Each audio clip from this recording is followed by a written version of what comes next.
Welcome to the channel. Masigi video sida kupna khaminasi point mapan loksang leba nupa amana kaidunungda nupida tawloidaba. Stoic philosophy dagi loksang lauraga Stoicism na khoida tai karigumba ama pangthokpada pandam leina puksel sengna amadi maram chana pangthoku. Maruoiba lamsat punsi amadi relationship ta mai paknaga nupiga loinabagi matangda maruoina nungsi nungongi matangda loksang leba nupa amana masagi pamjaba amadi pukninggi oiba achetpa balance ama leigadabani maram chadana awaba natraga ningba kaiba tawdanaba miyamna kaman oina thuba yaba langdagi nathaigadabani aduna nangna ready oiragadi khangbagi chang hingatnaba nupiga karam haina loinani haibagi makata na yengu haurusi ahanbada number 1 nupidagi achum arangi wayel loganu nupana tawba asoiba mayangi marakta amadi nupidagi achum arangi wayel lobani sigi lamchatse masana masabu thajabu watpadagi tholokpani masi loksing leiba nupa amana ngathokadabani stoicism na akhoida tai mi atopadagi wayel lowsi matam khara khaktagini aduga aikhoigi control gi wangmadani maming leirabo oja khaina hairami madudi nangonda kari thoke haibadu natte nangna karam haina react toge haibaduni maru oiridi nasagi mamalbu nangna nupigi mijengi matung inna lauradi nangi power do pithokrabani nangje slap olabani mi ataigi opinion gi makada adubu loksing leiba nupadi understand tawi magi value se magi nungdagi tholokpani magi confidence se masana chapalakpa discipline amadi akoibada leiriba mi pot mapung bhana laksanba ngambadagi oirakpani haibado mahoksana nupidi masagi oijaribaduda confident oiba nupada attracted oi mingondagi achum arangi wayel loba nupada natte nangna mingondagi wayel phangnaba honaragadi nangi respecto nupi amadi nasadagi mangabani mingondagi wayel phangnaba honabagi mahutta nasagi value ga chanana hingnaba focus taw nupi amana nangonda pangera pamoigera masina nangna nasagi matangda feel tawbaga kaimta mari leina roidabani nasagi pandamda khongpham chetpa nupa oyu mingondagi hanjan hanjan na thajaba phangnaba hotnaba nupa nataba number 2 magi pukningda phawado fix tawnaba honaganu nupidi pukninggi ithil phawa jiba amani maduna masi mahusani tonga tonga mamut amadi pukninggi phibam thengnaba adubu yamna common oiba asoiba ama nupana tawbudi masigi pukninggi ithilse fix tawnaba honabani nangna khanba yai magi pukninggi oiba awatpa nungaitaba mayamdo phahannaba mating pangbana mana nangbu hena phatkani adubu asengbadadi ona tainaba pamdaba mawungda oigalli stoicismsna akoida tai migi emotions pu akoina control tawba ngamde isagi natana Marcus Aurelius na hai nangi power lei nangi wakhalonda mapangi thodok khaida natte masi gyan taw masina nangbo kangkhat hangani nupina nangonda magi problems fix tawhanba pamde nupina pami nangna mabu tabiba emotional support tawba nangna magi problems fix tawnba honabana mabu hanthana lowi haina khanni masagi punsigi problems fix tawba ngamdaba loksing leiba nupadi khangi pukninggi oiba achetpa lengdabadi nungdagi tholakadabani aduga masagi emotion sana fix tawgadabani sumaina taw haina pambai amaga changjandai saru mabu tabiyu magi feelings pu achumbani aduga support tobiyu phibam charakanda khangbiyu mabu aduga mana phauribado kaisu kaide sumaina feel tawribase nangna tawgadabadi magi damakta ingtapna manakta leibaduni number 3 nupigi damakta nasagi aningba pandambu thadokanu yamna achoba asoiba ma nupa anamana tawbadi nupigi damakta magi aningba pandambu thadokpani sigi atradi masagi career hobbies masagi chakhat thorambu na thairambani nupigi hena loinaba phangnaba natraga nupina nangbu yaninghannaba adubu masagi pandam leitraba nupadudi yam thuna masagi identity khanga oi aduga magi relationship tuda depend tawrakani magi maning thungnaba Stoics ki philosophy dadi pandam amaga loinana hingbase khwaidagi wangba thakta thammi Stoics na thajai ꯑꯩꯈꯣꯏꯅ ꯂꯝꯆꯠ ꯐꯖꯕ ꯑꯃꯗꯤ ꯂꯧꯁꯤꯡ ꯐꯪꯅꯕ ꯍꯣꯠꯅꯕꯁꯤꯅ ꯈ꯭ꯋꯥꯏꯗꯒꯤ ꯑꯍꯦꯟꯕ ꯄꯥꯟꯗꯝꯅꯤ ꯄꯨꯟꯁꯤꯗ꯫ ꯅꯪꯅ ꯔꯤꯂꯦꯁꯟꯁꯤꯞꯀꯤꯗꯃꯛꯇ ꯅꯪꯅ ꯅꯁꯥꯒꯤ ꯄꯥꯟꯗꯝ ꯊꯥꯗꯣꯛꯄ ꯃꯇꯝꯗ ꯅꯁꯥꯒꯤ ꯆꯠꯀꯗꯕ ꯃꯥꯏꯀꯩ ꯈꯪꯗꯕꯈꯛ ꯅꯠꯇꯅ ꯅꯁꯥꯒꯤ ꯑꯦꯇ꯭ꯔꯦꯛꯇꯤꯕꯅꯦꯁꯁꯨ ꯃꯥꯡꯏ꯫ ꯃꯁꯥꯒꯤ ꯄꯥꯟꯗꯝ ꯃꯊꯧꯗ ꯀꯟꯅ ꯍꯣꯠꯅꯕ ꯅꯨꯄꯥꯗ ꯑꯃꯗꯤ ꯃꯈꯣꯏꯗꯒꯤ ꯍꯦꯟꯅ ꯍꯦꯟꯕ ꯄꯣꯠ ꯑꯃꯗ ꯅꯨꯄꯤꯒꯤ ꯄꯨꯛꯅꯤꯡ ꯆꯤꯡꯁꯤꯜꯂꯤ꯫ ꯂꯧꯁꯤꯡ ꯂꯩꯕ ꯅꯨꯄꯥꯗꯤ ꯃꯁꯥꯒꯤ ꯄꯥꯟꯗꯝꯕꯨ ꯁꯦꯟꯅꯩ ꯀꯥꯏꯍꯟꯗꯦ꯫ ꯃꯥꯒꯤ ꯄꯨꯟꯁꯤꯗ ꯀꯅꯥꯅꯣꯃ ꯂꯥꯛꯀꯦꯔꯥ ꯂꯥꯛꯑꯣꯏꯒꯦꯔꯥ ꯃꯥꯅ ꯈꯪꯏ ꯄꯥꯟꯗꯝꯅ ꯍꯥꯟꯒꯗꯕꯅꯤ ꯑꯃꯗꯤ ꯃꯥꯒꯤ ꯔꯤꯂꯦꯁꯟꯁꯤꯞꯅ ꯃꯇꯤꯛ ꯃꯒꯨꯝ ꯍꯥꯞꯄ ꯑꯣꯏꯒꯗꯕꯅꯤ, ꯍꯟꯊꯍꯟꯕ ꯑꯣꯏꯒꯗꯕ ꯅꯠꯇꯦ꯫ ꯅꯪꯒꯤ ꯄꯥꯟꯗꯝ ꯐꯪꯅꯕ ꯁꯦꯡꯅ ꯍꯣꯠꯅꯧ, ꯑꯗꯨꯒ ꯅꯨꯄꯤ ꯑꯃꯠꯇꯅ ꯅꯪꯒꯤ ꯃꯥꯏꯄꯥꯛꯄꯒꯤ ꯂꯝꯕꯤꯗꯒꯤ ꯅꯥꯊꯩꯍꯟꯒꯅꯨ꯫ ꯅꯁꯥꯒꯤ ꯄꯥꯟꯗꯝꯅ ꯍꯦꯟꯅ ꯂꯨꯝꯅ ꯂꯧꯕ ꯃꯇꯝꯗ ꯅꯪꯁꯦ ꯍꯦꯟꯅ ꯃꯦꯒꯅꯦꯇꯤꯛ, ꯀꯟꯐꯤꯗꯦꯟ ꯑꯃꯗꯤ ꯈꯣꯡꯐꯝ ꯆꯦꯠꯄ ꯑꯣꯏꯒꯅꯤ꯫ ꯅꯝꯕꯔ 4, ꯃꯥꯅ ꯅꯪꯕꯨ ꯔꯦꯁꯄꯦꯛ ꯇꯧꯗꯕ ꯇꯧꯍꯟꯒꯅꯨ꯫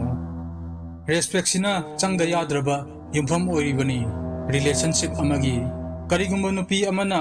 ꯅꯪꯉꯣꯟꯗ ꯗꯤꯁꯔꯦꯁꯄꯦꯛ ꯇꯧꯔꯕ, ꯋꯥꯍꯩ ꯑꯀꯟꯕ, ꯑꯔꯥꯟꯕ ꯄꯥꯝꯕꯩ ꯁꯤꯖꯤꯟꯅꯔꯒ ꯅꯠꯇ꯭ꯔꯒ ꯃꯥꯒꯤ ꯂꯝꯆꯠꯅ ꯅꯪꯕꯨ ꯊꯥꯛ ꯍꯟꯊꯍꯟꯅꯕ ꯍꯣꯠꯅꯔꯕ, ꯈꯨꯗꯛꯇ ꯅꯪꯅ ꯃꯇꯤꯛ ꯆꯥꯅ ꯄꯥꯎꯈꯨꯝ ꯄꯤꯍꯧꯒꯗꯕꯅꯤ꯫ ꯃꯁꯤꯒꯤ ꯗꯤꯁꯔꯦꯁꯄꯦꯛ ꯇꯧꯕꯒꯤ ꯂꯝꯆꯠꯁꯦ ꯅꯨꯄꯥ ꯑꯅꯝꯕꯅ ꯊꯧꯑꯣꯏꯗꯦ, ꯃꯔꯝꯗꯤ ꯃꯁꯤꯅ ꯅꯨꯄꯤꯗ ꯆꯠꯈꯤꯗ꯭ꯔꯥ ꯄꯥꯈꯠꯄꯗꯒꯤ ꯅꯠꯇ꯭ꯔꯒ ꯈꯠꯅ ꯆꯩꯅꯕ ꯑꯣꯏꯔꯛꯀꯗ꯭ꯔꯅ꯫ ꯃꯁꯤꯒꯤꯁꯦ ꯑꯁꯣꯏꯕꯅꯤ꯫ ꯁ꯭ꯇꯣꯏꯁꯤꯖꯝꯅ ꯑꯩꯈꯣꯏꯗ ꯇꯥꯛꯏ ꯅꯁꯥꯒꯤ ꯊꯥꯖꯕ ꯑꯆꯨꯝꯕꯗ ꯈꯣꯡꯐꯝ ꯆꯦꯠꯅ ꯂꯩꯅꯕ, ꯑꯗꯨꯒ ꯀꯩꯗꯧꯅꯨꯡꯗ ꯅꯁꯥꯒꯤ ꯊꯥꯖꯕ ꯂꯝꯆꯠ ꯐꯖꯕ ꯀꯝꯄ꯭ꯔꯣꯃꯥꯏꯖ ꯇꯧꯅꯣꯅ꯫ ꯃꯥꯔꯀꯁ ꯑꯣꯔꯦꯂꯤꯌꯁꯅ ꯍꯥꯏ, ꯈ꯭ꯋꯥꯏꯗꯒꯤ ꯐꯕ ꯂꯃꯟ ꯈꯨꯝꯕꯗꯤ ꯅꯪꯒꯤ ꯌꯦꯛꯅꯕꯒꯤ ꯇꯥꯏꯞꯇ ꯑꯣꯏꯒꯅꯨ꯫ ꯁꯤꯅ ꯍꯥꯏꯕꯗꯤ ꯍꯛꯆꯥꯡ ꯀꯨꯟꯊꯗꯨꯅ ꯃꯥꯒꯤ ꯗꯤꯁꯔꯦꯁꯄꯦꯛ ꯇꯧꯕꯒꯤ ꯑꯅꯦꯝꯕ ꯆꯥꯡꯗ ꯅꯁꯥꯁꯨ ꯊꯝꯒꯅꯨ ꯍꯥꯏꯕꯅꯤ꯫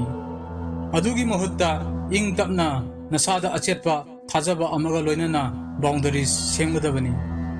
ꯔꯦꯁꯄꯦꯛ ꯍꯥꯏꯕꯁꯤ ꯇꯥꯟꯒꯗꯕꯅꯤ ꯑꯃꯗꯤ ꯑꯅꯤꯃꯛꯅ ꯌꯥꯒꯗꯕꯅꯤ꯫ ꯂꯧꯁꯤꯡ ꯂꯩꯕ ꯅꯨꯄꯥꯗꯤ ꯈꯪꯏ ꯗꯤꯁꯔꯦꯁꯄꯦꯛꯄꯨ ꯁꯨꯝ ꯈꯥꯡꯕꯅ ꯍꯦꯟꯅ ꯗꯤꯁꯔꯦꯁꯄꯦꯛ ꯑꯣꯏꯕ ꯍꯦꯜꯂꯛꯀꯅꯤ꯫ ꯑꯗꯨꯅ ꯅꯁꯥꯒꯤꯗꯃꯛ ꯂꯦꯞꯇꯨꯅ ꯃꯥꯌꯣꯛꯅꯕꯅ ꯅꯨꯄꯤꯗꯨꯗꯒꯤ ꯔꯦꯁꯄꯦꯛ ꯐꯪꯒꯅꯤ ꯑꯃꯗꯤ ꯃꯤ ꯑꯇꯩꯗꯩꯁꯨ꯫ ꯀꯅꯥꯝꯇꯅ ꯅꯪꯕꯨ ꯏꯖꯠ ꯍꯟꯊꯍꯟꯕ ꯇꯧꯒꯅꯨ꯫ ꯀꯔꯤꯒꯨꯝꯕ ꯗꯤꯁꯔꯦꯁꯄꯦꯛ ꯇꯧꯕꯁꯤ ꯍꯟꯖꯟ ꯍꯟꯖꯟꯅ ꯃꯈꯥ ꯆꯠꯊꯔꯕ ꯈꯪꯉꯨ ꯃꯇꯝ ꯑꯣꯏꯔꯦ ꯅꯪꯒꯤ ꯔꯤꯂꯦꯁꯟꯁꯤꯞꯇꯣ ꯆꯠꯊꯁꯤꯔꯥ ꯆꯠꯊꯔꯣꯏꯁꯤꯔꯥ ꯈꯟꯕꯒꯤ꯫ ꯅꯤꯡꯁꯤꯡꯉꯨ, ꯅꯪꯒꯤ ꯚꯦꯂꯨ ꯇꯁꯦꯡꯅ ꯈꯪꯕ ꯅꯨꯄꯤ ꯑꯃꯅ ꯅꯪꯒꯤ ꯕꯥꯎꯟꯗꯔꯤꯁꯄꯨ ꯔꯦꯁꯄꯦꯛ ꯇꯧꯅꯤ ꯑꯃꯗꯤ ꯃꯤꯅꯨꯡꯁꯤ ꯑꯃꯒ ꯂꯣꯏꯅꯅꯤ꯫ ꯅꯝꯕꯔ 5, ꯌꯥꯝ ꯊꯨꯅ ꯀꯥ ꯍꯦꯟꯅ ꯅꯁꯥꯒꯤ ꯑꯦꯅꯔꯖꯤ ꯄꯥꯡꯒꯜ ꯅꯨꯄꯤꯗ ꯊꯥꯗꯒꯅꯨ꯫ ꯑꯅꯧꯕ ꯔꯤꯂꯦꯁꯟꯁꯤꯞ ꯑꯃꯗ ꯋꯥꯈꯜ ꯂꯨꯞꯇꯨꯅ ꯂꯦꯟꯊꯣꯛꯄ ꯍꯥꯏꯕꯁꯤ ꯌꯥꯝꯅ ꯇꯧꯒꯟꯕ ꯑꯃꯅꯤ꯫ ꯑꯗꯨꯕꯨ ꯌꯥꯝꯅ ꯑꯆꯧꯕ ꯑꯁꯣꯏꯕ ꯑꯃ ꯅꯨꯄꯥꯅ ꯇꯧꯕꯗꯤ ꯌꯥꯝ ꯊꯨꯅ ꯀꯥ ꯍꯦꯟꯅ ꯃꯁꯥꯒꯤ ꯑꯦꯅꯔꯖꯤ, ꯇꯥꯏꯝ, ꯄꯥꯡꯒꯜ ꯊꯥꯗꯕꯅꯤ ꯅꯨꯄꯤꯗ꯫ ꯁꯤꯅ ꯐꯣꯡꯗꯣꯛꯄꯗꯤ ꯅꯨꯄꯤꯗ ꯄꯨꯛꯅꯤꯡ ꯀꯥ ꯍꯦꯟꯖꯟꯅ ꯆꯪꯕ, ꯒꯤꯐ ꯄꯤꯗꯨꯅ ꯑꯃꯗꯤ ꯅꯁꯥꯒꯤ ꯃꯇꯝ ꯁꯦꯝꯗꯣꯛꯄ, ꯃꯥꯒꯤ ꯗꯔꯀꯥꯔ ꯑꯣꯏꯕꯈꯩꯗꯣ ꯄꯥꯡꯊꯣꯛꯅꯕ꯫ ꯃꯁꯤ ꯃꯍꯧꯁꯥꯅꯤ ꯒꯨꯗ ꯏꯝꯄ꯭ꯔꯦꯁꯟ ꯑꯃ ꯎꯠꯅꯕ ꯍꯣꯠꯅꯕ, ꯑꯗꯨꯕꯨ ꯀꯥ ꯍꯦꯟꯅ ꯄꯨꯛꯅꯤꯡ ꯋꯥꯈꯜ, ꯑꯦꯅꯔꯖꯤ ꯃꯇꯝ ꯊꯥꯗꯕꯅ ꯅꯪꯒꯤ ꯊꯥꯖꯕ ꯋꯥꯠꯄ ꯅꯇꯧ, ꯅꯁꯥꯅ ꯅꯁꯥꯕꯨ ꯀꯟꯇ꯭ꯔꯣꯜ ꯇꯧꯕ ꯉꯝꯗꯕꯗꯨ ꯈꯪꯍꯜꯂꯤ꯫ ꯂꯧꯁꯤꯡ ꯂꯩꯕ ꯅꯨꯄꯥꯗꯤ ꯏꯪ ꯇꯞꯅ ꯆꯥꯡ ナꯏꯅ ꯈꯣꯡꯃꯥꯡ ꯆꯪꯁꯤꯟꯕꯒꯤ ꯀꯥꯟꯅꯕꯗꯨ ꯈꯪꯏ꯫ ꯑꯈꯪꯕ ꯃꯤꯅ ꯍꯥꯏꯔꯝꯃꯤ, ꯂꯟ-ꯊꯨꯝ, ꯑꯔꯪ-ꯑꯔꯥꯛ ꯅꯠꯇ꯭ꯔꯒ ꯅꯨꯄꯤꯒꯤ ꯃꯤꯈꯥ ꯄꯣꯟꯗꯕ ꯅꯨꯄꯥꯗꯣ ꯐ꯭ꯔꯤ ꯑꯣꯏꯕ ꯉꯝꯃꯤ꯫ ꯑꯗꯨꯅ ꯅꯨꯄꯤꯅ ꯅꯪꯒꯤ ꯄꯨꯝꯅꯃꯛ ꯑꯣꯏꯍꯟꯒꯅꯨ꯫ ꯅꯪꯅ ꯍꯥꯏꯔꯤꯕ ꯅꯨꯄꯤꯗꯣ ꯄꯨꯛꯅꯤꯡ ꯋꯥꯈꯜ ꯃꯇꯝ ꯑꯦꯅꯔꯖꯤ ꯑꯗꯨꯛ ꯌꯧꯅ ꯊꯥꯗꯗ꯭ꯔꯤꯉꯩꯗ ꯃꯇꯤꯛ ꯆꯥꯏ ꯆꯥꯗꯦ ꯍꯥꯟꯅ ꯈꯪꯗꯣꯛꯎ꯫ ꯑꯗꯨꯅ ꯅꯁꯥꯒꯤ ꯄꯨꯟꯁꯤꯗꯣ ꯕꯦꯂꯦꯟꯁ ꯑꯃꯗ ꯊꯝꯃꯨ꯫ ꯅꯧꯔꯤꯉꯩ ꯃꯇꯝꯗ ꯀꯥ ꯍꯦꯟꯅ ꯅꯁꯥꯒꯤ ꯑꯦꯅꯔꯖꯤ, ꯂꯟ-ꯊꯨꯝ ꯃꯇꯝ ꯊꯥꯗꯒꯅꯨ꯫ ꯔꯤꯂꯦꯁꯟꯁꯤꯞꯇꯣ ꯁꯦꯝꯒꯠꯍꯜꯂꯨ ꯃꯍꯧꯁꯥꯒꯤ ꯃꯇꯝꯒ ꯂꯣꯏꯅꯅ꯫ ꯁꯤꯅ ꯅꯪꯉꯣꯟꯗ ꯈꯨꯗꯣꯡꯆꯥꯕ ꯐꯪꯅꯤ, ꯅꯨꯄꯤꯗ ꯅꯪꯒ ꯆꯥꯅꯩ ꯆꯥꯅꯗꯦ ꯌꯦꯡꯕꯗ, ꯑꯃꯗꯤ ꯅꯪꯒꯤ ꯍꯣꯠꯅꯔꯤꯕꯗꯨꯗ ꯃꯇꯦꯡ ꯑꯣꯏꯗꯦ ꯈꯪꯕꯒꯤ꯫ ꯅꯁꯥꯒꯤ ꯏꯟꯇꯔꯦꯁ, ꯇꯧꯒꯗꯕ ꯊꯕꯛ ꯈꯪꯅ ꯆꯠꯂꯨ, ꯑꯗꯨꯒ ꯀꯩꯗꯧꯅꯨꯡꯗ ꯍꯥꯏꯔꯤꯕꯈꯩꯁꯦ ꯁꯦꯀ꯭ꯔꯤꯐꯥꯏꯁ ꯇꯧꯅꯣ ꯀꯅꯥꯒꯨꯝꯕ ꯑꯃ ꯐꯪꯅꯕ꯫ ꯅꯝꯕꯔ 6, ꯅꯁꯥꯒꯤ ꯄꯨꯛꯅꯤꯡ ꯋꯥꯈꯜ ꯀꯟꯇ꯭ꯔꯣꯜ ꯇꯧꯕ ꯉꯝꯗꯕ ꯇꯧꯅꯨ꯫ ꯄꯨꯛꯅꯤꯡ ꯋꯥꯈꯜ ꯂꯧꯁꯤꯡ ꯂꯩꯕꯁꯤꯅ ꯂꯧꯁꯤꯡ ꯂꯩꯕ ꯃꯤ ꯑꯃꯒꯤ ꯃꯁꯛ ꯇꯥꯛꯏ꯫ ꯅꯨꯄꯤꯅ ꯇꯣꯏꯅ ꯅꯪꯒꯤ ꯄꯨꯛꯅꯤꯡ ꯋꯥꯈꯜꯒꯤ ꯑꯆꯦꯠꯄꯕꯨ ꯆꯥꯡꯌꯦꯡ ꯇꯧꯏ, ꯈꯪꯅ ꯅꯠꯇ꯭ꯔꯒ ꯈꯪꯗꯅ ꯇꯧꯕ ꯑꯣꯏꯒꯦꯔꯥ꯫ ꯑꯗꯨꯅ ꯅꯪꯅ ꯀꯔꯝ ꯍꯥꯏꯅ ꯄꯥꯎꯈꯨꯝ ꯄꯤꯒꯦ ꯍꯥꯏꯕꯗꯣ ꯔꯤꯂꯦꯁꯟꯁꯤꯞꯇꯨꯒꯤ ꯃꯇꯥꯡꯗ, ꯃꯁꯤꯅ ꯃꯥꯏ ꯄꯥꯛꯄ ꯄꯥꯛꯇꯕ ꯍꯥꯏꯕꯗꯣ ꯂꯦꯞꯄꯤ꯫ Nangi asawa kalakpa natraga thajaba watpadagi pukning wakhal control tawba ngamdragadi masina sungsoi soidana nupigi miyengda nangi respect handahali. Stoicism na lumna lawi pukning wakhal control tawbabu sene kana haibadawna kanagumba ama sigi mamangda hana awaba phawraba midudi darkar laibududagi hena warabani. Nangi emotions na nangi tawthorapa thabakta lamjinghanganu. Karigumba phibam amada ningakpada pangthokpana maruoina nupiga loinabada toina ninghannaba amadi darkar oidaba drama thohali. Aduna practice taw karigumba thaba ama tawbada emotions yausanganu nasana nasabu khudum chanba tamu. Nangi relationship ta awawa mayunarpa matamda khongpham ama tunghallaga maram chana pakhum piyu. Emotions na pibagi muhutta nupina respect tawi ing tappa nupa khatnaba yanadabada masagi ing tappa nature kahendana loinaba hiba nupa. Nasagi emotions pu khudum chanbana nangna uthoi napangal budhi loksing mapung phaba amadi confidence. Number 7 nasagi growth amadi kialoba neglect tawganu. Nupa anambana nupi pelanaba hotnabada focus tawi masina masagi kialoba kauthoi sino oibe yai hakchang fana leibagi masa namlagi wakhalongi oiba natraga thawai oiba. Nupina attracted tawi wakhal hakchang nungaina leiba amadi masagi mapanthongi masakta sauthokchaba nupada. Stoicism na akhoida tai isagi discipline sem sagatpa amadi punsigi hiram khudingmakta improve tawnaba. Marcus Aurelius na hai nangi punsigi harau nungaiba nangi wakhalongi quality da depend tawi. Karigumba nangna matam chuppada mina hana nangi namangda thammagadi maruoina relationship ki matangda kona thangdadi nang warakani amadi nasagi identity khanga oi. Loksing leiba midi matam kaithoi masagi care lawada amadi chakutpada mana khangi mase magi khwaidagi phaba mawongda oigadabani matik chawa nupi attract tawnaba. Hakchang fana leibada focus taw amadi nasagi mamal khangjau aduga kaidaunungda tamba nasa senggatpa lepkanu. Masada matam energy kaithokpa nupa amana matam chupada hena attractive amadi maning thungba hengani relationship leigera leiroigera. Number 8 mana nangondagi lapthokibada matung inanu. Yamna common oiba mawong ama nupa anamana relationship ta mayoknabadi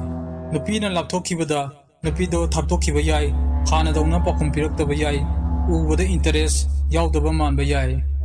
Sigumba matangda nupa anambana asoiba tawi nupigi matung inaduna karino haibado nupidudagi khangdoknaba natraga nupiduba amuk hanna yahannaba hotnabada.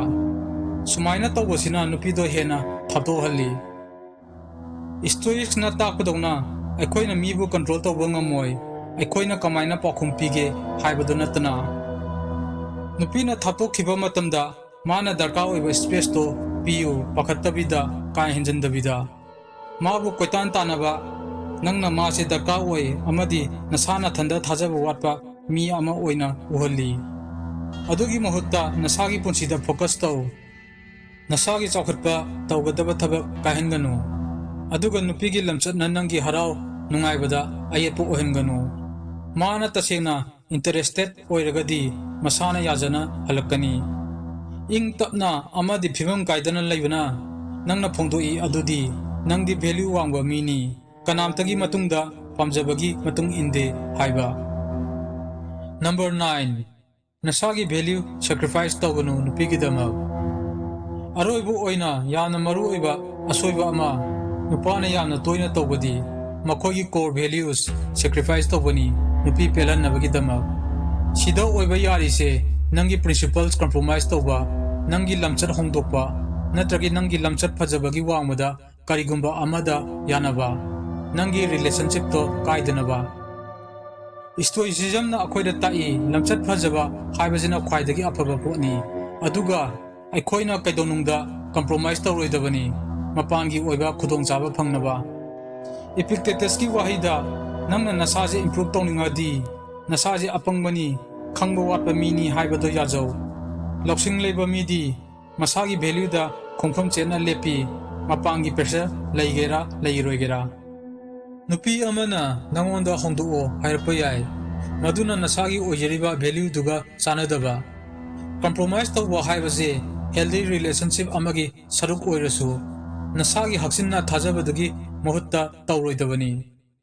lamchat phajabana foundation oiraga semba relationship tudi yamna ningba thungba oini ama ngaiha ki santi phangnaba nangi thajababu compromise tawbabudi aduna sida leire point mapan nupana nupida tawroidaba hairiba pumbase matam naidraba achumbada oidanata laaba stoicism ki philosophy da leire sigi principle se follow tawraga nangi relationship to hena ning thungani nasana nasagi value bo ngakpa ngamgani ningsingu relationship mai pakpa haibase nungsi nungonda tawbudu nate adugi mahutta khongpham chena nasagi thajaba mamal khangbaduni nangna sigi video si kanai khaladi like and subscribe tawba kawganu aingonda khangalu karam topics ta yengminase haiba comment box ta napangal kanna laksing laina sakotpo oyu thanks for watching